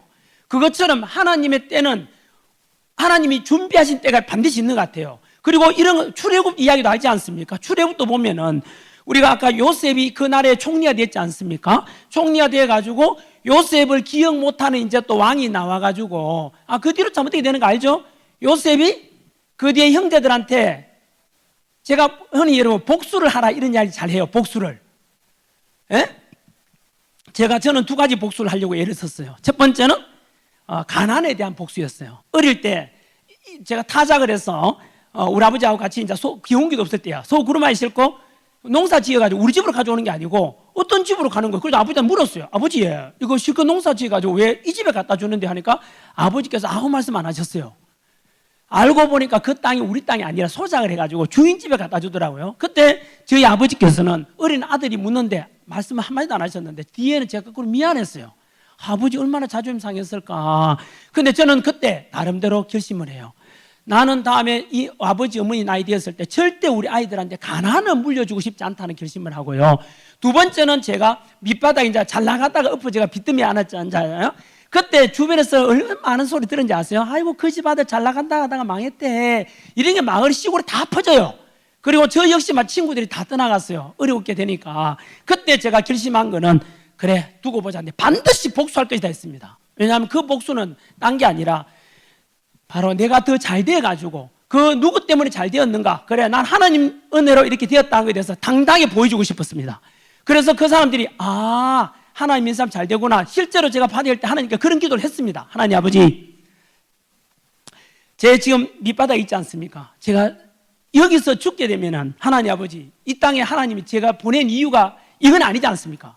최소한 빚은 다 갖고 죽게 해주세요라고 기도했어요. 실제로. 왜냐하면 빚 때문에 죽게 되면은 차라리 안 태어나는 게 더 낫지 않겠습니까? 하나님이 이 땅에 저를 보낼 때는 이유가 있었지 않겠습니까? 해서 빚만 다 갖고 나면 제가 하나님 일 할 테니까 빚 다 갖고 죽게 해주세요라고 기도했어요. 그런데 제가 그 뒤로 그 부산의 사우나에서 그 만났던 장로님이잖아요. 그 장로님 만나기 전까지는 제가 빚 다 갚고 난 뒤에 제 이익으로 살고 있는 거예요. 예? 그래서 그 기도 내용대로 제가 이제 다시 세상에 나오게 된 거예요. 그 장로님 사우나 만난 때문에. 그래서 제가 복수는 딴 게 아니라 바로 저를 비난하고 욕했던 사람들에서 너 두고 보자 그게 아니고 내가 잘 돼가지고 악을 악으로 갚는 것이 아니라 선으로서 악을 품어주는 복수입니다. 제가 학생들한테 이런 이야기 많이 합니다. 혹시나 너도 남자친구 여자친구 사귀다가 너를 버리고 도망간 놈이 있으면 반드시 복수하라 합니다. 내가. 어떤 게 복수냐면 나를 버리고 가면은 그 집 찾아갔어 같이 죽자 막 신나 뿌리고 그게 아니고 바로 이겁니다. 나를 버리고 가는 데 있으면 그래 알았다 하고는 다음에 더 나은 사람, 더 나은 친구 사귀어가지고 더 잘 돼가지고 그 나를 버리고 간 사람을 후회하게 만들어주면 됩니다. 그때 내가 쟤를 놓친 게 정말 아쉽다. 이게 멋진 복수예요. 바로 요셉의 복수가 그겁니다. 여러분, 형제들이 요셉 밉다고 이웃나라를 팔았잖아요. 그리고 나서 요셉이 어떻게 되는지 알죠? 총리가 됐잖아요. 그리고 요셉을 팔았던 형제들의 나라 이스라엘이 흉년이 들어서 먹을 게 없어 양식 구하러 이제 요셉한테 오잖아요. 왔을 때 요셉이 형제들을 알아보잖아요. 그때 요셉이 어떻게 해요? 형님들 일로 와봐. 내 팔았지? 아니잖아요. 형제들이여 어서 오세요. 제가 이웃 나라에 팔려와서 이게 총리가 된 것은 모든 것은 하나님의 예비하심 아니겠습니까? 아버지랑 다시 다오서 제가 먹여 살리겠습니다. 이게 복수입니다, 여러분. 악을 악으로서 갚는 것이 아니라 선으로서 악을 품어주는 이런 복수가 멋진 복수예요. 그래서 저는 그 요셉이 그렇게 해서 총리가 됐지 않습니까? 그죠? 멋진 복수지요. 너무나 멋있는. 그래서 요셉이, 근데 문제는 이제 그 형제, 이 이스라엘 사람들을 기억 못하는 애굽의 왕이 나와서 이 이스라엘 사람이 잘 되니까 노예로 전락시키잖아요. 노예 전락시켜서 그 고통이 너무나 극에 달해서 여호와 하나님 귀에 돌리지요. 그래서 모세를 보내서 이 사람들을 출애굽시키잖아요. 여러분, 애굽을 떠나서 저 적과 꾸려는 가나안 땅으로 가는데 500km 남짓 되니까 걸어가면은 20일에서 30일 걸어갈 수 있는 거리래요. 근데 몇 년 걸려요? 40년. 왜 40년이 걸릴까요? 여러분, 그 애굽에서 노예 생활을 무려 400여 년 해요. 우리 35년 식민지배도 길었는데 400여 년 노예 생활하니까 이미 노예 근성이 막 몸에 배어 있잖아요. 주인 되는 땅으로 불러낼 때는 역시 연단이 필요했던 거죠. 그래서 그 노예 근성이 많이 드러납니다. 출애굽 과정에. 첫 번째가 홍해가 갈라지는 기적을 경험했잖아요. 그럼 여호와 살아계심을 알아야 되잖아요. 믿어야 되는데 금방 잊어버려요. 또 좀 지나서 양식이 굶어 죽게 되자 모세를 원망하잖아요. 모세야 모세야 네가 왜 우리 불러내가 굶어 죽이려고 하느냐. 다시 돌아가자 그래 애굽으로. 왜? 애굽에서는 우리가 노예였지만 굶어 죽진 않았지 않냐. 여러분 그게 노예 근성이에요. 그래서 무려 40년이라는 연단 시켜서 이제 가나안 땅으로 보내는 겁니다. 이것처럼 하나님은 반드시 우리한테 연단, 트레이닝을 시키는 것이 필요하다는 저는 성경 속에서 그 믿음을 통해서 알게 된 것이지요. 그래서 여러분 이런 말이 있어요. 기도라는 것은 바로바로 응답이 이루어지는 게 아니고 기도는 내가 원하는 영 무조건 들어주죠. 이게 기도가 아니고요. 기도라는 것은 언제나 여호와 하나님의 뜻이 무엇일까? 하나님께 묻는 것이 기도라고 하기도 합니다. 그래서 학생들 쓰는 표현으로 영어로 하면 더 쉬워요. 그래서 영어로 하면은 기도라는 것은 내가 원하는 들어주는 스피킹이 아니고요. 하나님의 말씀에 귀를 기우는 리스닝이에요. 스피킹이 아니라 리스닝. 뭐라고요? 스피킹이 아니라 리스닝입니다. 그래서 아까 김교신 선생의 기도처럼 내 원하는 기도 내용이 그 악한 것도 많기 때문에 하나님의 뜻과 부합될 때 응답해 주는 거예요. 그래서 성경 속 읽어보면 실제로 여호와께 물어 가라사대, 여호와께 묻자와 가라사대 이런 말씀이 너무 많이 나오잖아요. 언제나 하나님 아버지 이 뜻이 이 소망이 하나님 뜻에 부합하는지 맞는지 하나님을 미소 짓게 하는 것인지 늘 묻게 되면 그때 이제 나중에 응답이 있는 것 같다는 생각이 들어요. 그래서 오늘 원래 1시간 해달라 했는데 좀 길어졌습니다. 이제 짧게 할게요. 그래서 제가 정리하겠습니다, 여러분. 바로 첫 번째 제가 바닥에 있을 때 혹시나 다음에 덕담으로 청년들이 힘들 때 어르신께서 해주셔도 괜찮겠고요. 청년의 나이 때는 앞으로 살아가는 동안에 참고하면 좋겠습니다. 하나님께서는 이것처럼 저의 삶도 그랬고 성경 속의 여러 요셉이나 다니엘이나 다윗이나 욥처럼 사랑하면 할수록 고난을 주는 것 같아요. 놀랍게도 그렇습니다. 왜냐하면 하나님께서 고난을 줄 때는 이유가 있습니다. 그래서 시편 119편에 보면은 고난이 나에게 유익이라, 고난 받은 것이 나에게 유익이라 이런 다윗 이야기도 나옵니다. 실제로. 그래서 언제나 우리는 고난 받을 때마다 이것이 왜 하나님이 나에게만 이런 일이, 왜 우리 집에만 이런 일이 있지? 그렇게 묻지 말고 하나님의 뜻이 무엇일까? 이유가 있습니다. 제가 학원 넘어지고 출판사 부도났을 때 그 당시에는 제가 처음에는 그랬죠. 출판사 이름이 에브라임 출판사였거든요. 그런데 왜 그랬을까? 지금 저는 퍼즐이 다 맞아 들어가요. 그래서 제가 놀라운 그 다음에 일이 어떤 일이 발생하느냐면 제가 이제 10년 견디잖아요. 도저히 안 돼서 서울 올라가요. 노량진 공무원 갔는데 어떤 일이 있는지 아세요? 제가 2012년에 탁 올라가거든요. 올라가는데 놀라운 일이 뭐냐면은 제가 올라가는 해, 그때 MB 정부 때 올라가자마자 제가 한국사 가르치는데 한국사 과목이 없던 순경 정찰 시험에 한국사 과목이 생겨요. 또 올라가자마자 소방관 시험에 한국사 없던 시험이 한국사 과목이 탁 들어가요. 필수로. 군무원 시험에 한국사 필수로 들어가요.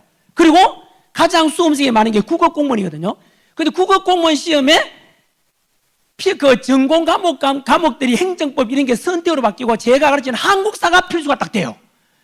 그리고 지금도 검색하면 나오는데요. 2012년 그때가 노량진에 또는 전국적으로 공무원 수험생이 가장 많을 때입니다.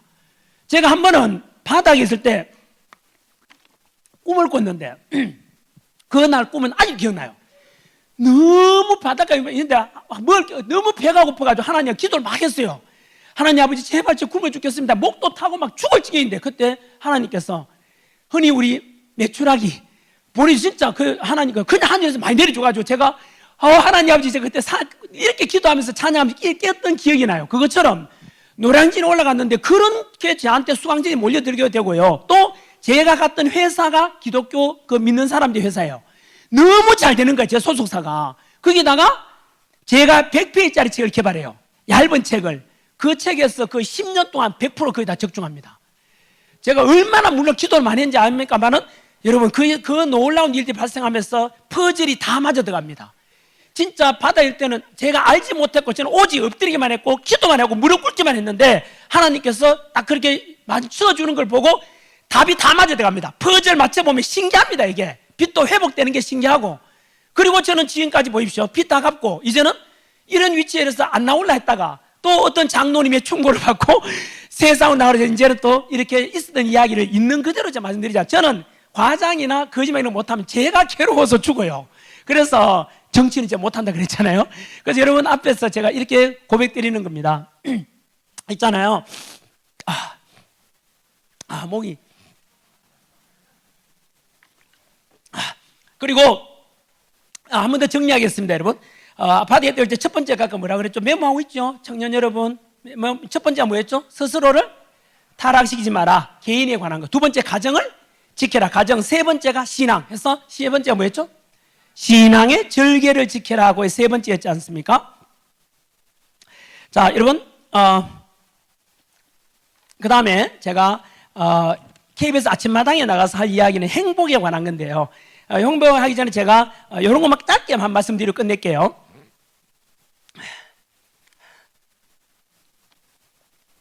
목감기 심하니까 물을 계속 마시게 되더라고요.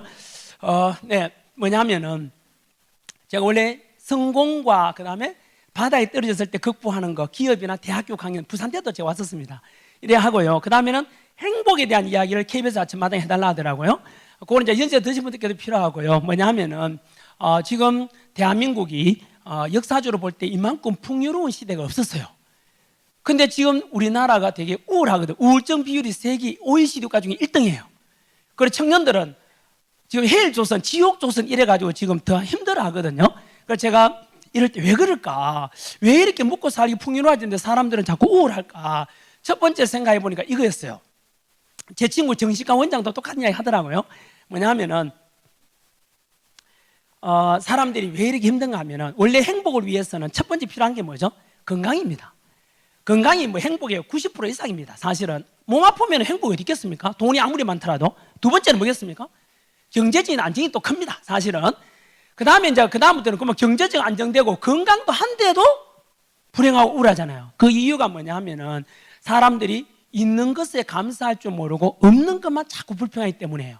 흔히 어르신들 하신 말씀으로 배불러서 그래요. 너무 풍요로운 어려운 시대를 기억 못하고 풍요로운 것에 감사할 줄 모른다. 거꾸로 여러분 그러면 어떻게 하면 행복할 수 있겠어요? 없는 것에 불평하지 말고 있는 것에 감사하자 그겁니다. 저는 개인적으로 수세식 화장실에 물 내려갈 때마다 찬송하고 은혜롭다는 생각이 듭니다. 지금은 옛날에 없던 에어컨, 냉장고, TV 없는 게 없지 않습니까? 다들요. 잘 사느냐 못 사느냐 약간 차이는 있을지 몰라도 필요한 건 다 있잖아요. 화장실도 옛날 우리 청년들은 잘 모를 건데 옛날 우리 전통 화장실을 생각해 보면 지금 수세식 화장실은 자기의 그 더러운 오물들을 랩 하나 탁 누르면 다 씻어 내려가고 마셔도 될 만큼 깨끗한 물이 탁 나와가 있잖아요. 여러분 지금은 안 웃기지만 다음에 화장실에 이제 물 내려가는 것만 보면 전환길이 떠오를 거예요. 아, 맞다. 얼마나 풍요롭고 행복한 시대에 사는지 몰라요. 아프리카 소말리아 작가의 바로 와리스 디라는 작가가 사막의 꽃이라는 책을 썼는데 그 책에 보면 이런 말이 나와요. 수도꼭지만 틀면은 따뜻한 물이 나오고 맑은 물을 늘 마실 수 있는데 왜 사람들은 우울한지를 모르겠다 이래요. 아프리카의 애들 보면 학교도 못 가고 그 누런 정수되지 않은 물 멀리서 구해오는 거 보잖아요. 플라스틱 통에요.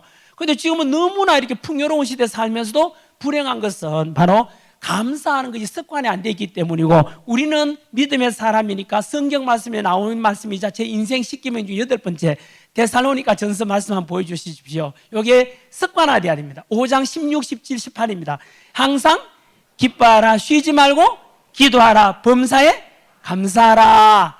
여러분 감사도 그런데 습관이 돼야 돼요. 우리 복음성가 중에 감사 있지 않습니까? 이래도 감사, 저래도 감사, 언제라도 감사하는 습관이 돼 있으면은 바로 행복은 거기서 나옵니다. 제가 지금 오늘 여기서 강연하고 부산역으로 KTX 타러 가다가 교통사고 났어요. 다리가 하나 부절해졌습니다. 그럼 저는 어떻게 하겠습니까? 아이씨, 오늘 뭐 온천교회인지 냉탕교회인지 괜히 갔다. 그럼 맥주로 와서 막 다리 부러지고 뭐 이거 원망하겠습니까? 절대 저는 그러지 않습니다. 하나님 아버지, 두 다리 안 부러진 게 감사합니다. 머리 안 다친 게 감사합니다. 하나님 아버지, 바로 그렇게 기도할 겁니다. 저는. 왜냐하면 여러분 긍정적인 마인드를 가져라. 이것도 행복의 기준인데 긍정적인 마인드가 뭔지 아세요? 잘 될 거야 도 긍정적이지만 현재를 받아들이고 인정하는 것이 긍정적인 마인드입니다. 이미 일어나고 있는 것에 대해서는 인정하고 거기에서 늘 감사하는 마음 갖자. 이게 긍정적인 거예요. 거기에서 행복이 나오는 겁니다, 여러분. 그래서 첫 번째는 바로 행복하기 위해서는 없는 것에 불평하지만 있는 것에 감사하고 모든 생활 습관 속에서 언제나 감사하는 마음 갖자. 그리고 바꿀 수 없는 건 운명으로 받아들이고. 예를 들어서 바꿀 수 있는 게 뭐죠? 부모님, 자식, 이혼하지 않는 한 부부 못 바꾸잖아요. 이럴 때 역시 불평하지 말고, 그래 순교가 딴 게 있나, 우리 남편이 못 바꾸는데, 우리 아내 못 바꾸는데 살아가. 이게 행복의 비결입니다. 그래서 언제나 긍정적인 마인드가 현재를 인정하고 받아들이는 것도 행복의 방법입니다. 두 번째는 불행한 이유가 뭐냐면, 요즘은 청년들은 잘 들어놔야 돼요. 뭐냐면 SNS 있죠. 특히 인스타그램 하는 거 있거든요. 그 SNS가 불행을 만든다 그래요. 왜냐하면 SNS, 인스타에는 사진이 많이 올라와요. 거기는 그 인스타 하시는 분 알겠지만은 너무 이쁘게 생긴 사진이 계속 올라와요. 잘생긴 얼굴 사진 계속 올라와요. 맛있는 음식 올라오죠. 사진이 관광지에 갔던 사진 좋은 거 올라오죠. 좋은 자동차, 좋은 호텔, 너무나 이래 좋은 것만 보다가 실제로 막상 자기 얼굴 거울 쳐다보면 어이! 자기 먹는 음식 보면 너무 초라하고 자기 집이 초라하게 느껴진다. 실제로 여러분 통계가 나와가 있어요. 우리나라 1인당 GDP가 3만 불이거든요. 그런데 그 인스타그램에 나오는 걸 가지고 통계화 내니까 우리나라 1인당 GDP가 15만 불이 나온대요. 그 말은 현실보다 우리가 인스타에 올라오면 5배 더 잘 사는 걸로 착각하고, 거꾸로 말하면 인스타에 오는 걸 보다가 현실에 나는 5배 더 초라하고 못 사는 것으로 이렇게 느껴진답니다. 그게 불행을 만든다고 하죠. 당연히. 왜? 5배는 내가 더 초라하게 느껴지면 얼마나 불행하겠습니까? 그래서 저는 여러분, 우리 특히 믿음의 사람들은 절대로 남하고 이런 것에 대해서 비교할 필요가 없습니다. 왜냐하면은 성경 말씀에 보면은 여러분 한 분 한 분이 얼마나 귀하고 주인공인지 바로 성경 말씀입니다. 그게 바로 오늘 제가 성경 주제 말씀입니다. 이사야서 한번 보여주십시오. 43장 1절이죠. 시간 관계상 둘째 줄 끝에부터 너는 두려워 말라부터 같이 한번 읽어볼게요. 시작.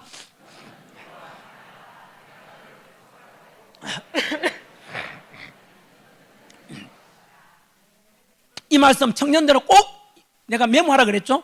이런 성경 말씀들을 메모하는 거예요. 이사야서 43장 1절인데 뭐라 하냐면 둘째 줄에 너는 두려워하지 말라. 너는 뭐죠? 내 것이라. 내가 너를 구속했다 그랬잖아. 그 다음에 내가 너를 뭐에서 불렀다고요? 지명하여 부른 게 뭐냐면 여기에 핀셋으로 지명하다는 말이 옛날에 담임선생님께서 있잖아요. 학생님께서 야 25분 너 나와봐. 너 지명하다. 영어로 포인트 아웃입니다. 핀셋으로 찝어내는 걸 말하거든요. 쉽게 말하면 하나님께서 우리를 두리뭉실하게 너는 내 것이다가 아니고 내가 너를 지명하여 불렀다 그래. 한 명 한 명을 전부 다, 한 명 한 명을 전부 다 지명 불렀고 너는 뭐 내 것이라 이랬습니다. 여러분, 이 말은 뭐냐면은 여기 앉아 계시는 모든 분들은 하나님께서 두리뭉실하게 내가 너를 구속하였고 내가 너는 내 것이라 아니고 한 명 한 명을 끄집어내 가지고 지명해서 포인트아웃 해서 너는 내 것이라 했습니다. 그래서 특히 청년 여러분들은 언제나 나는 여호와 하나님께서 나를 직접 지명해서 나를 구속해 줬구나, 이런 생각을 꼭 가지셔야 돼요. 그러면은 남들하고 비교할 필요가 없고 본인이 주인공이에요. 본인이 주인공이니까 언제나 나는 하나님께서 집어낸 주인공이라는 생각을 늘 가지게 되면은 자기 자신이 소중하게 되고, 그러면 자존감이 올라가고, 자존감이 올라가면은 자기 자신을 사랑하게 돼요. 자기 자신을 사랑하게 되면 남들도 사랑할 수 있게 되는 겁니다. 그래서 꼭 기억하기를, 전환길이가 여러분, 제 제자가 200만 명이 넘지만은 한 명도 무시하지 않은 이유가 바로 이겁니다. 전환길 네가 뭐라고? 인기 좀 있다고 네가 뭐라고? 한 분 한 분 얼마나 귀한지 아냐? 여호와 하나님께서 감히 집어내가지고 하나님의 자식이라고 했는데 전환길 네가 뭐라고? 저는 그런 마음에서 한 분 한 분 너무나 귀하게 생각하는 겁니다.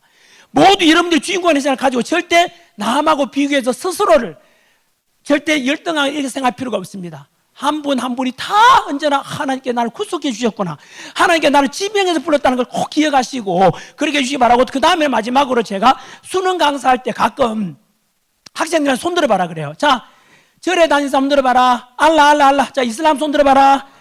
성당 다니는 사람, 교회 다니는 사람한테 관심 있으니까. 그런데 교회 다니는 사람 손 들으라 하면 보통 이래 막 들다가도 옆에 눈치 보다가 또는 막 내려버려요. 그래서 제가 이야기합니다. 야, 네가 어떤 하나님을 믿으면서 하나님 남들 보는데 부끄러워도 손을 내리면은 그거는 하나님 스스로 생각할 때 얼마나 초라하게 느껴지겠냐. 내를 믿는 게 그렇게 부끄러운가? 거꾸로 그렇게 해서 하나님을 네가 예민했으면 나중에 네 죽은 뒤에 하나님께서 그때 천국 가야 될까 지옥 가야 결정할 때 하나님이 너를 외면하면 어떡할래? 그래서 거꾸로 우리는 살아가면서 가장 중요한 게 바로 여호와 하나님을 믿게 된 것. 거꾸로 전환길이가 55년간 살면서 가장 잘한 게 뭔지 한번 물어보십시오.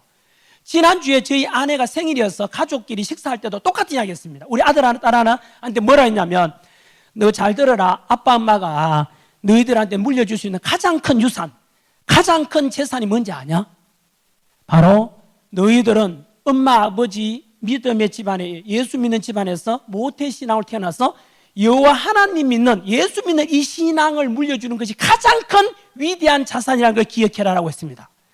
여기 앉아 계시면 마찬가지로 혹시 학생들 중에서는 모태신앙으로 태어났다면 부모님께 감사하시고, 혹시나 친구들 손에 끌려서 누구 추천으로 또는 초대로 교회에 와서 하나님 믿게 됐다면 그분께 감사해야 됩니다. 왜냐하면 전 세계에는 종교가 3,000개가 넘습니다. 그 3,000개 넘는 종교 중에서 유일하게 부활신앙, 천국신앙은 이 우리 예수 믿는 신앙밖에 없습니다. 여러분 나머지 2,999개를 믿었다면 우리가 어떻게 될 거랬습니까?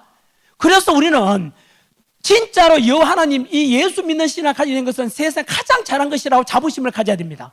그래서 여러분 청년 여러분 마찬가지로 바로 우리 사도 바울 믿음의 선배 또 사도 바울이 신앙 고백했는 것처럼 이 신앙 고백을 여러분들의 고백이 되기 바랍니다. 우리 로마서 사도 바울의 우리 신앙 고백 로마서 1장 16절 한번 보여주십시오. 자, 우리 같이 한번 읽어보죠. 시작. 내가 복음을 부끄러워하지 아니하노니 이 복음은 모든 믿는 자에게 구원을 주시는 하나님의 능력이 됨이라. 아멘. 여러분 바로 이겁니다. 여러분도 마찬가지로 이제부터는 내가 복음을 부끄러워하지 아니하노니 이 복음은 모든 믿는 자에게 구원을 주시는 하나님의 능력이 됩니다. 이 신앙, 요 신앙 고백 가지고 평생 이렇게 살아갈 수 있기를 소망해 봅니다. 네, 감사드리고요. 예.